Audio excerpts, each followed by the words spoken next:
This is AgGrad Live. We have all of the different segments within the cotton. The show that explores what it's really like to work in the ag industry. So making sure that we get policy and regulatory issues straight from the people who live it every day.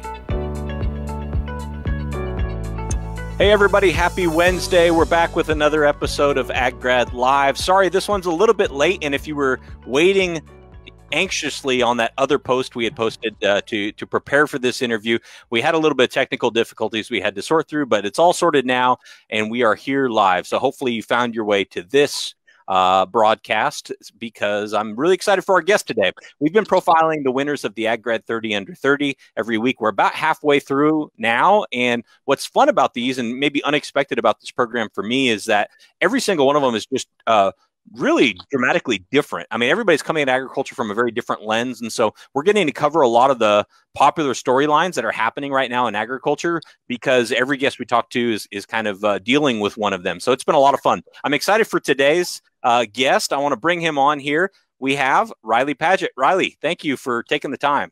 Yeah, thanks for having me. It's a real honor to be here.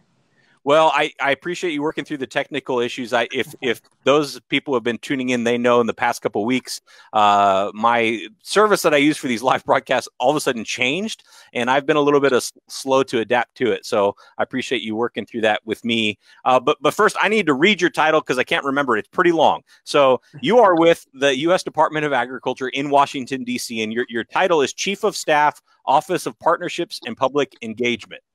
So tell me, what does that mean? Yeah, it's a bit of an obnoxious title, I would agree, but we're all familiar with the U.S. Department of Agriculture here and its position as the leading advisor of ag and food and natural resources in the United States. And newly created under the 2018 Farm Bill, which if you're not familiar with farm bills, man, we could probably have a whole session, a live session on farm bills at some point, Tim. But if you're listening and you're not familiar with farm bills, it's legislation authorized about every 4 to 5 years, instructing the Department of Agriculture on what to and not to do for farmers and others involved in food and agriculture.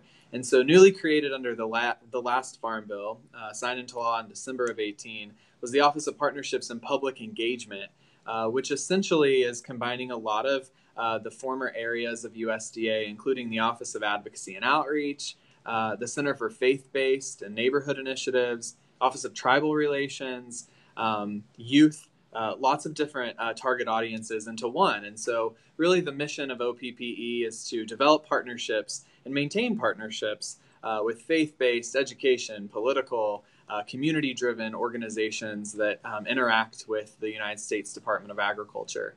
And our vision is to facilitate partnerships and offer education and resources to those communities that, might be available to them through USDA programs, resources, and initiatives. So that the broad scope of USDA, and I think this is what a lot of people don't know, is just how much ground USDA covers, kind of like what you just mentioned. Has that sort of happened over time? It's just kind of slowly, more things have been folded under the USDA umbrella, because it certainly is a lot more than our farm programs. Absolutely. Yeah, I think if you came to USDA, you would be shocked to see the kind of purview of programs that are run out of this building here and across the nation. Most counties have USDA offices, and regions and states across the country have their USDA facilities. Yeah, I mean, Abraham Lincoln established USDA during his tenure as president and called it the People's Department, mostly because we were worried about how we were going to feed the next generation. And how we were going to secure seeds and plants and crops and commodities. Obviously, it's turned into much more than that. I mean, you now have rural development here at USDA, which essentially is looking at places across the country and how we can finance and how we can really develop and maintain those communities. You're also looking at foreign ag services and how we're engaging in trade with other countries when we're dealing with ag commodities. And then offices like ours, which are really massaging partnerships and creating lasting partnerships, no matter the administration, to work well across all of food and ag. So yeah, I would say that it's certainly developed over time. And you mentioned the Farm Bill earlier. There was just recently a Farm Bill authorized, right? Or at least there was one that went through the legislature. So where's that in the process? Has it already been authorized and a done deal, or is it still ongoing? That's right. Yeah. So the last Farm Bill was signed into law in December of 2018. So we have about 4 years under this farm bill to get it right. Really, USDA's job at this point is to implement the farm bill. And so it's been really cool from this angle to be able to witness all of the things that go into making a law really happen, right? Like, I formerly worked for the House Agriculture Committee under the chairmanship of Frank Lucas from Oklahoma. It was cool to help work on and write the 2014 Farm Bill. I'll be honest, like, I was getting coffee and making copies for people. It was way early in my career, so there was very little writing that Riley did on the 14 Farm Bill. But it was cool to be a part of that process, and it's really fun to witness from this side what it looks like once that legislation is signed into law and gets to a department. Everything from, hey, there's this cool provision, we're not sure where we should delegate this, what office should handle this, because we've never done this before. So discussions around who would be best suited to be designated or delegated with this authority, to new provisions around foreign ag. I mean, it's a really cool time to be on this side of the aisle looking at ways that we can implement big legislation that was pretty bipartisan, again, in December of 18. Cool. Well, I rushed right into the DC stuff, but I don't want to overlook kind of your background. You're not from DC, from Oklahoma. Yeah. Now, to tell us about, if I remember right, you went to law school. So is a law degree required to do the work you do, or tell us more kind of about how you got where you are? Yeah. So like you said, Tim was born and raised and, was raised in Northwest Oklahoma, right where the Panhandle meets the rest of the state. Grew up in Woodward. It's about 2.5 hours west of Oklahoma City. And ended up, was raised on a cow-calf operation out there. Ended up going to Oklahoma State for my undergrad, got an AgCom degree out there, Ag Communications.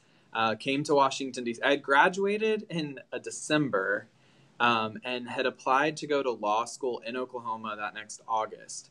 And so I had like 6 to 7 months that I wasn't sure what I really wanted to do.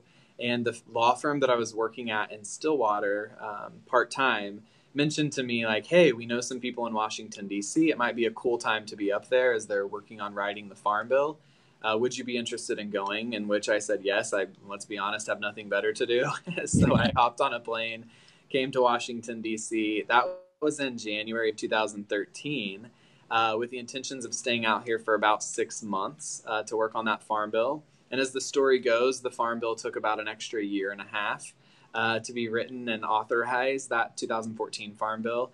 And at that point, was still interested in law school, wasn't ready to go back to Oklahoma, so I applied to schools out here. And I went part-time to get my Juris Doctorate degree from American University. Graduated with that in December of 2016.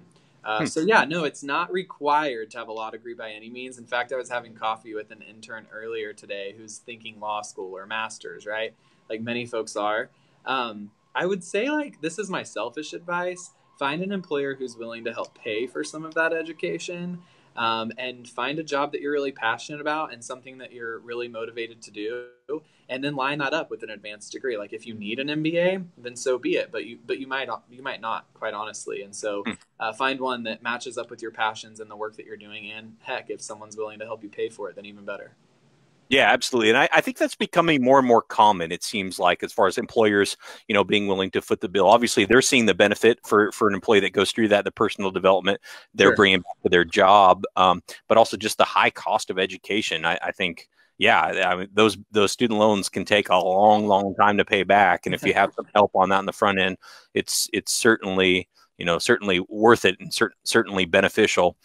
For you, coming from Oklahoma to DC, a little bit on a whim, it sounds like, there's probably other people listening that are wondering if the DC life might be right for them. But I imagine there are some elements it takes to be successful in DC. What's worked for you, and what would you advise other people that are wondering if DC might be the right place for them? Man, I would just say if you're feeling it, or if there's like that DC itch, then come on, like, we can find something for you to do. I think there's always opportunity here and good stuff to be done in and out of ag. Obviously, I'm biased to the ag sector here, but there's good work to be done. For example, my wife taught special education out here. It's a cool place to be, and it's kind of a melting pot, really, of all types of cultures, obviously. But outside of my college experience, it's the only place I think where I've lived in a 1 square mile radius of some of my greatest friends.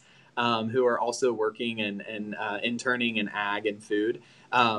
And I don't know that you would get that in most other jobs, right? Like, I don't know that if were working in Oklahoma City, for example, that I would have, people just right there that are from all over the country or all over the place that I met through FFA, for example, or 4-H or other opportunities. So yeah, man, come on. Like, if you're interested at all, we'll hook you up. But I think outside of that, there are certainly things to be cautious about, right? Like, this is certainly different from the place that I grew up. Like, there are ideas and there are opinions of nearly everyone you meet.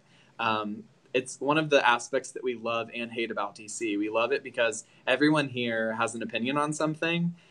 Everyone here wants to like change the world, but that also, I think that can be a struggle if you're trying to like change things and knowing that it takes a little bit of time to do that. So come on, like, I think that it's a cool place. We always need good people in food and ag out here. Hey, I want to talk more about that, kind of everybody having an opinion and kind of their view on changing the world, because I think we live in what feels like a very politically polarized environment in the U.S. And so how do you manage all of that in DC to actually get stuff done rather than having to be very partisan, just trying to move the ball forward and create real progress for the taxpayer? Yeah, I think what we see on television and what we hear likely on most radio stations is that it is polarized. We see it on social media, right? I'm not naive enough to say that polarization doesn't exist.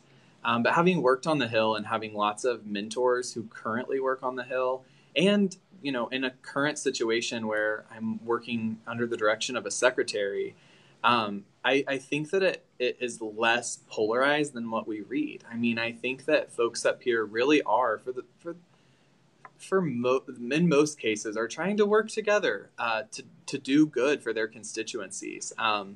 That's part of the reason why I would encourage you to come to DC if you're even thinking about it, because I think that even if you're here for a few weeks or months or a year or two, I think you'll also pick up on that while everyone has opinions, the climate here for the most part is let's do well for the places in which we live and the places that we serve, the people that we serve, so that you can then go home to your home, back to your homes and communities and let people know that it's not as crazy as what it might look like on television.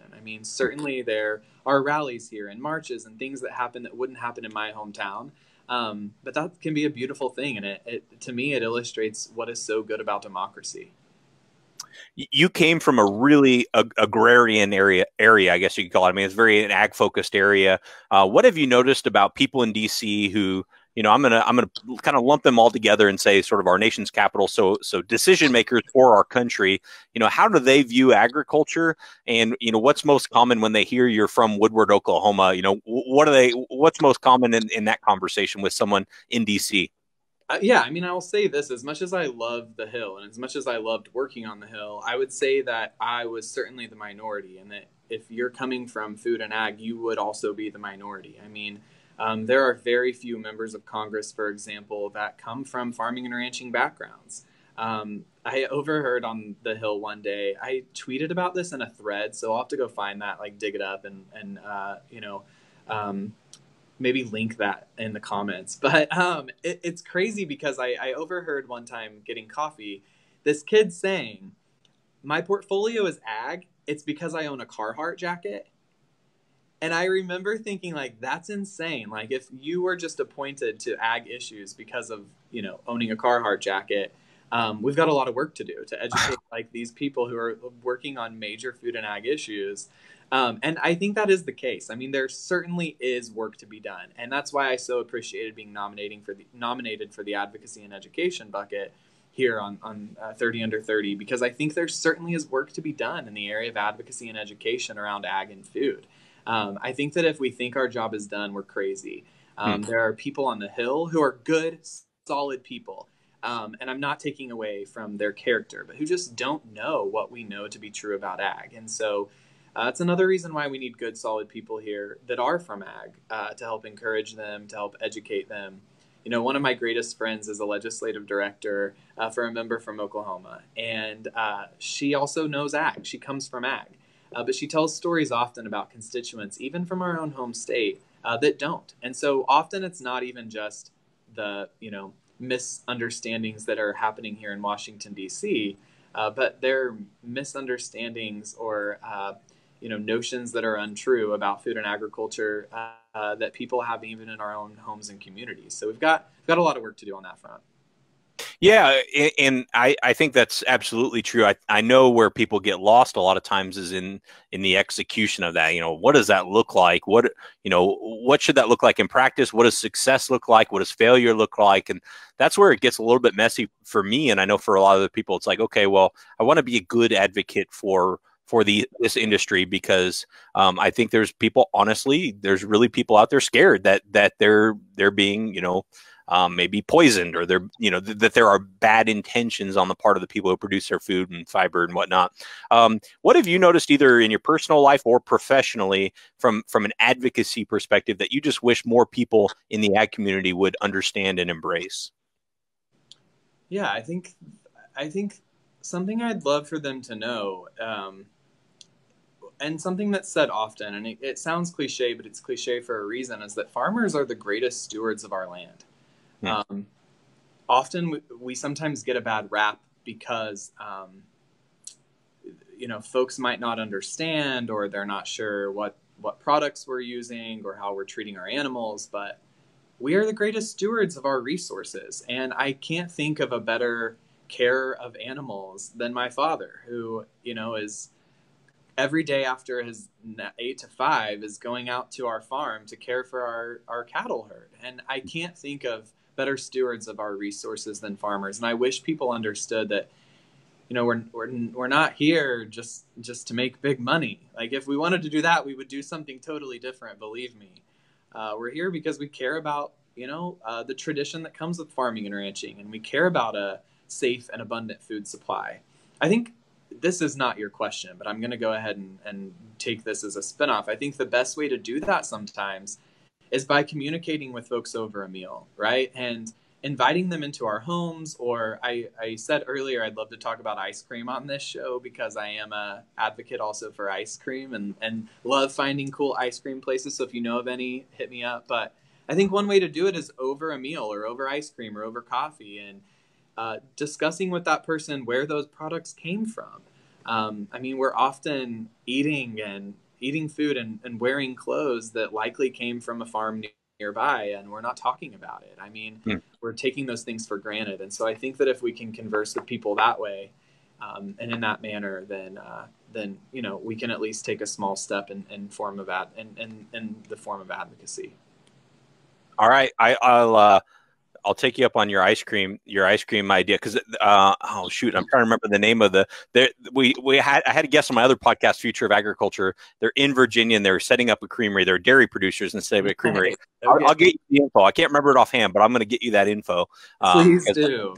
I think that this is the first summer they'll be open. But no, I think that I absolutely think it could not be overstated, the importance of having a meal with someone, just the connection that brings and the conversation that naturally flows from that. I think that's absolutely true.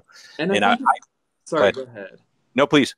I was just going to say, I think that if we do that, if we invite someone into our home, or we invite them to have ice cream or whatever it is, we also have to be prepared to listen, right? Like, we can't just say, I'm going to invite Tim over because I want to chat with him about how good my family's livestock operation is and how safe and affordable that makes our food supply. I think we also have to be prepared to listen to their perspective about food and ag, and not get up in arms if they share with us something that we might disagree with. Part of that is being mature and being adults, but another part is recognizing that we all are all different. And part of having someone at your dinner table is not just to share these cool ideas about food and ag, but to also recognize that, hey, like, you might be very different from me, not in just the way you look or talk or act, but in the things that you sincerely believe. Right. Yeah, absolutely. Yeah, if we're going out for ice cream, I'm going to at least shut up long enough to shove my face full of ice cream, right? So I'll listen a little bit for sure. Now, what's something, and I know your current position you haven't been in for too long, but either in your current position or your last one, which was with the National FFA organization doing kind of governmental affairs type work, what can you point to, either an experience or a day or something or an accomplishment where you thought, okay, this is why I do what I do. This is kind of like, this is why it's all worth it to do this job. Yeah, I think there are a lot, honestly, especially in my former job, where at National FFA, which, if you're not familiar with FFA, it's formerly the Future Farmers of America. It's a school-based leadership development program for students 7th grade through ages 21. I think in that job especially, I left many days thinking this is the coolest job ever, because the exposure that we were able to create for young people in and around DC, but especially as they related to advocacy issues, and the exposure that we were able to create for them in regards to how do you communicate with people who disagree with me was way cool. And looking back on that, I think I appreciate it more than I even did when I was working there. I think the coolest day, at least one of them, was when we were hosting a Speak Ag dialogue. I don't know if you're familiar with those, Tim, but it's essentially like NPR's Intelligence Squared, where we tackle hot button issues. In this case, it was all around ag and food, and they would be pretty binary questions. So, for example, one of them was, will we have enough food to feed people by 2050? Another one with several options was, what's the best way to spend or use our farmland? Food, feed, fuel. And then we would get these really cool experts from across government, nonprofit, industry sectors to represent each of those opinions and communicate with students on those issues. The coolest part was that we would ask the question, students would come into often a workshop setting room and would vote their response. So how should we, use our grasslands, or how should we use our farmlands? And they would vote, often online. And then they would hear from the experts and get to dialogue with these experts and with one another. And then they would vote again at the end of that. And we would get to see their behavior shifts and their mindset shifts and how they were open to ideas that maybe were different from their own when they walked in the room. The idea is that it would be anonymous enough to where they're not caring what Tim or Riley vote for beside them. They're not raising their hands and voting or feeling peer pressure, but that they're truly voting. And the idea was not that, we want you all to drink the same flavor of Kool-Aid. We want you to drink the Food and Ag Kool-Aid, even if it's cherry or grape or whatever flavor. And so one of the coolest days was when we were addressing that topic. It was our very first Speak Ag Dialogue, formal Speak Ag Dialogue at National FFA convention 2 years ago. And Secretary Perdue, who's now my boss, was able to moderate that discussion. Some of these kids had never been out of their own county. And suddenly they were learning about ag issues that would impact them for the rest of their careers and likely the rest of their lives. And hearing about the issue from the Secretary of Ag, it was cool because now in this role, our portfolio here at the Office of Partnerships and Public Engagement encompasses youth. So I still get to work with people on my staff who have a hand in the FFA partnership. And we were invited to the latest Speak Ag Dialogue during the State Officer Summit, when state FFA officers from all across the country come to Washington, D.C. And it was around trade and which commodity students felt like would be impacted the most by current trade deals. And the former Secretary of Agriculture, Thomas Vilsack, was on that panel, along with the current administrator of the Foreign Ag Services. Talk about full circle, man. Yeah. Seeing my now boss and the current Secretary of Ag speaking on a dialogue, former Secretary of Agriculture, current administrator of programs here at USDA, all in an effort to get students to understand that it's okay if we disagree on these things, but at some point we've got to tell the ag story to people who might not want to hear it and listen to their take too. It was a cool moment for sure, and one of those days that I won't soon forget. That's great. You mentioned, Secretary Sonny Perdue kind of being the boss there. So what happens when you're a USDA employee? Obviously, that is an appointed position from the president. If there is an administration change, does that affect the employees of the USDA, or how does that kind of work? Yeah, sure. So any political appointee is obviously appointed by the president. And so, should the president not win re-election, then on January 5th of the next calendar year, then a new cabinet would be slated to come in. Obviously, USDA does it well. I mean, I think that people from any administration would say that the transition of powers that takes place, especially at USDA, is peaceful. I can remember conversations when I was working for National FFA with then Deputy Secretary Krista Hardin, also from Georgia, about her mad respect for Secretary Perdue, or incoming Secretary Perdue. And so I think that, I can speak to USDA's peaceful transition of power in a way that, maybe other departments don't experience, but I don't know because I haven't worked for them. But yeah, on that January 5th of the following year, when the president is inaugurated, then a new cabinet would come in. And what's the career trajectory look like, at USDA? I know, if you're like in a big corporate agribusiness, there's probably a pretty clear path. Like, oh, you'd become, a manager, and then a director, and then a VP, and then a C-suite, et cetera. Yeah. Is there like a trajectory like that career-wise for you that you could see? Obviously, there are management structures, I'm sure, but what does that look like for you? I don't know, man. As soon as I find out, I'll let you know. I'll be honest. I think that one of the best pieces of advice I got when I first came over here was say yes. If they need you to serve on a task force, say yes. If they need you to fill in as a detail, which essentially is like a 30, 60 to 120 day experience with another organization to teach them what you know and to learn what they know so you can go back to your current agency or mission area, say yes. If you need to travel with the secretary or a mission area chief, say yes. And so I don't know that there's a standard trajectory, to be honest. I don't know that it's like what you would see in sales for a company or an organization. I think it's about the opportunity that you want to take a hold of and when you want to do it. I think, there are former career people at USDA, which means that they have made their career on working for USDA despite the administration, that would probably tell you the same thing. Like, take advantage of the opportunities that are in front of you, whether that's 4 to 8 years or maybe you're here long term, 25 to 30.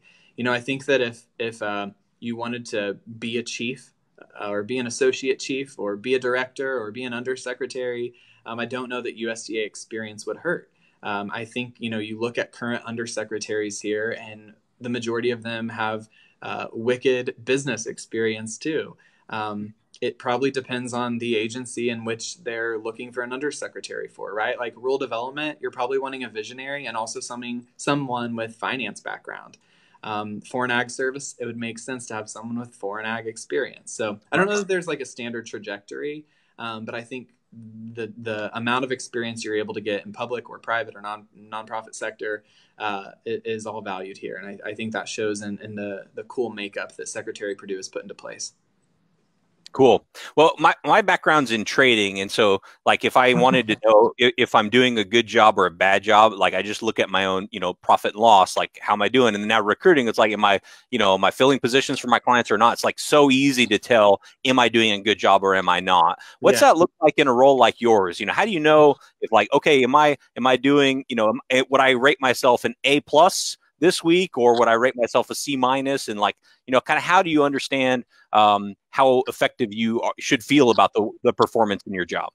I think in the case of the Office of Partnerships and Public Engagement, where there are so many stakeholders we're engaging with, including 1890 and 1994 land-grant universities, including youth, including women in ag, including all of the socially disadvantaged farmers and ranchers and veterans and new and beginning farmers and ranchers, you've got to look at your constituency base.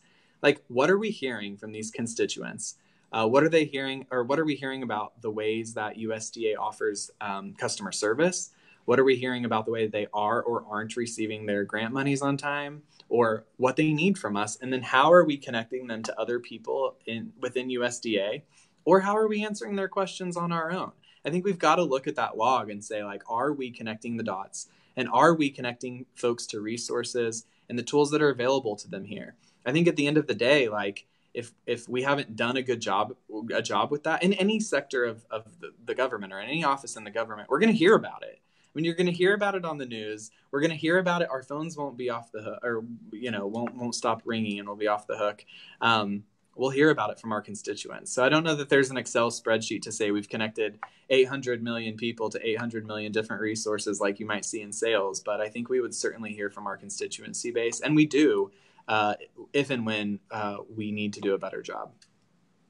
All right, I know I'm putting you there after hours, but I do want to ask you one more question here. How much does your background in law, going to attending law school, help in your current job, and if so, kind of where does it help?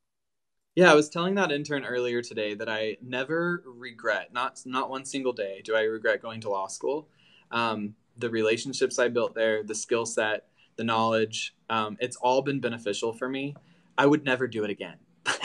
You could not pay me enough money, I don't think, to ever go back to law school, but I appreciate it so much. My wife at the time, she's also from Oklahoma, Lauren. She was in a master's program at the time. It was way hard. Like, we never saw each other. We were both working full-time jobs, but it's been so rewarding and so good.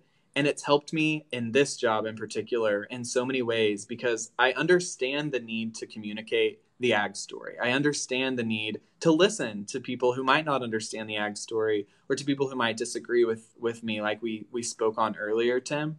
Mm-hmm. But I think to also understand what is mandated of us. What is USDA? What is this office statutorily required to do in addition to those things? And how can we connect the telling of our story, and how can we connect the connecting of young people and these target audiences to the resources available to them to what is statutorily required of us, is something that law school super prepared me for.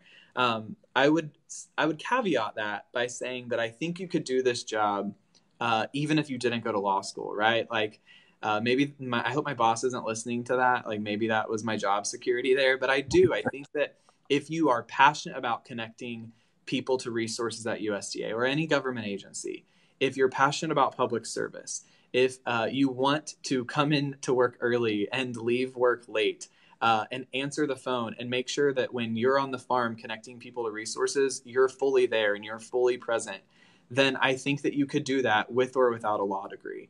It's been helpful for sure. It's been helpful for me and for our office, especially as we kind of stand up this new office and deciding what is required of us, what is mandated, what is regulation, and then what is our vision, and how do we connect all of those pieces. It's been super beneficial, but I don't know that it's required. And I think there are probably lots of jobs like that, and I'm sure that you've heard from lots of 30 under 30 folks talking about higher education in that way.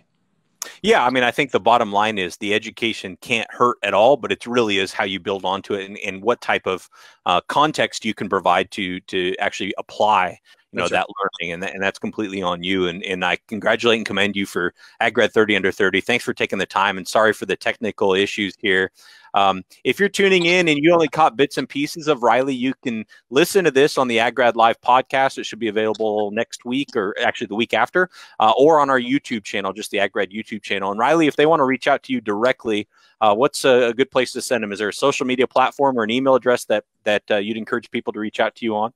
Yeah, you can email me at riley.w.pagett@gmail.com, or I'm always available on Twitter, Riley W. Pagett. So either way, would love to connect with you and would love to chat more with you, and you too, Tim. Let's be Twitter friends again soon. Yes, absolutely. I'm trying to reduce my Twitter usage. I actually watch my Twitter stats to make sure they're trending downward, because I'm, at one point it was like, boy, do I really want this to be where I spend all my attention? But we are forever Twitter friends. I will say we just had a baby last August. And I will say that my Twitter usage has reduced significantly with having a child. So I maybe start with the email, and then if that doesn't work, you can always ping me on Twitter. But yeah, it's crazy how your numbers go down when you have a kid to take care of.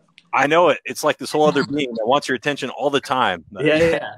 No, thank you, Riley. Really appreciate it. And look forward to keeping in touch. And for any of you tuning in, would love for you to reach out to Riley. He's got some fascinating perspective working for DC. For how many years now have you been in DC? Yeah, it's been about 7 years at this point. Wow. Yeah. Good for you. Cool deal. Well, we're going to close off, and we won't be back next week. I'll be on vacation next week on a wagon train in Wyoming, but we'll be back the following week with more AgGrad Live. So thanks for tuning in. Thank you for joining AgGrad Live. Visit aggrad.com. That's AgGrad. To join the community, create your profile, and learn more about careers in the agriculture industry.